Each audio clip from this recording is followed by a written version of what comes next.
Bonjour à tous et bienvenue dans cette première capsule vidéo qui aura pour thème la Première Guerre mondiale. L'objectif pour vous va être de prélever et de sélectionner un certain nombre d'informations afin de compléter votre fiche d'activité. N'hésitez pas pour cela à regarder plusieurs fois cette vidéo. Quelques rappels tout d'abord.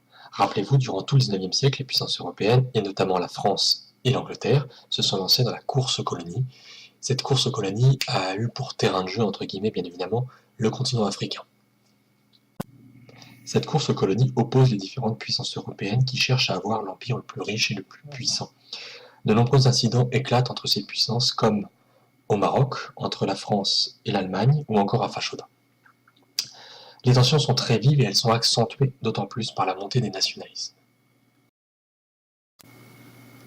Si l'on retourne en Europe, dans ce contexte de tension, des alliances défensives se constituent progressivement. D'un côté, les pays en jaune sur la carte, à commencer par la France, le Royaume-Uni et la Russie, ce sont les pays de l'Entente. De l'autre, en vert, les pays centraux, l'Allemagne et l'Autriche-Hongrie. Ces alliances sont des alliances défensives. C'est-à-dire que si l'un de ces pays se fait attaquer, ses alliés doivent venir l'aider.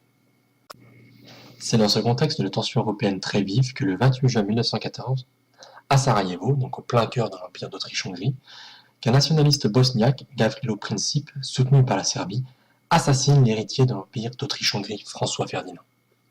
Cet événement perçu comme un fait divers a pourtant des conséquences très importantes. En effet, dès fin juillet 1914, l'Autriche-Hongrie déclare la guerre à la Serbie. Du fait des alliances, la Russie attaque à son tour l'Autriche-Hongrie et l'Allemagne déclare la guerre à la fois à la Russie et le 3 août 1914 à la France. Suite à l'invasion de la Belgique, le Royaume-Uni déclare à son tour la guerre à l'Allemagne. C'est ce qu'on appelle l'engrenage des alliances.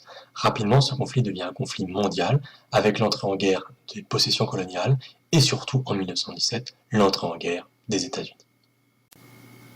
Cette guerre, qui devait être courte, va finalement durer plus de 4 ans et connaître différentes phases. Tout d'abord, la guerre de mouvement. De août à octobre 1914, les empires centraux vont faire de nombreuses offensives, notamment sur le front russe et sur le front français.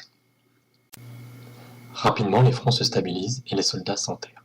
C'est ce qu'on appelle la guerre de position qui va durer jusqu'en mars 1918. Les soldats vont vivre, combattre et mourir dans ce qu'on appelle les tranchées.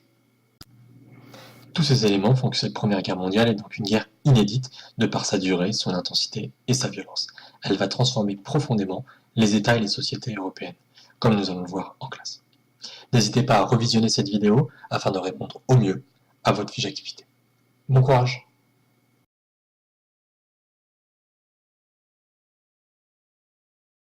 Created using Powtoon.